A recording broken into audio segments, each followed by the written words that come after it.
బయట ఎలాగో మనశ్శాంతి లేదు, కనీసం ఇంట్లోనైనా మనశ్శాంతిగా ఉండనివ్వు, అర్థమైందా? హలో అన్నయ్య, ఎక్కడున్నావురా? అర్జెంటుగా ఇంటికి రారా. ఏమైంది చెల్లి? మీ బావ నన్ను కొట్టారురా. చెల్లి నీకు ఈ విషయం తెలియదేమో, బావతో పార్ట్నర్షిప్ ఉన్నాడు, బావని మోసం చేశాడు చెల్లి.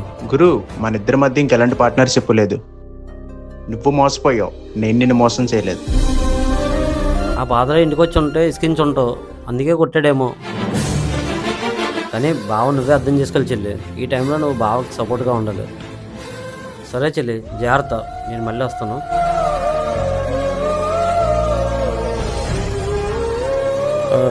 అది నాకేం చెప్పక్కర్లేదు, అన్నయ్య నాకంతా చెప్పాడు. మీరు బిజినెస్లో నష్టపోయారంట కదా, మీ ఫ్రెండే మిమ్మల్ని మోసం చేశాడంట కదా. మీరేం టెన్షన్ పడద్దు, మీ మీద నాకు నమ్మకం ఉంది. నా నగలన్నీ ఇస్తాను, తాకట్టు పెట్టి మళ్ళీ బిజినెస్ స్టార్ట్ చేయండి. ఈసారి అంతా మంచి జరుగుతుంది. మిమ్మల్ని అర్థం చేసుకునే భార్యలాగా ఉండాలనుకుంటున్నానే కానీ మిమ్మల్ని సాధించే భార్యలా ఉండాలనుకోవట్లేదు. మనం మళ్ళీ హ్యాపీగా ఉందాం. అనవసరంగా ఇందాక నానా మాటలు అన్నాను.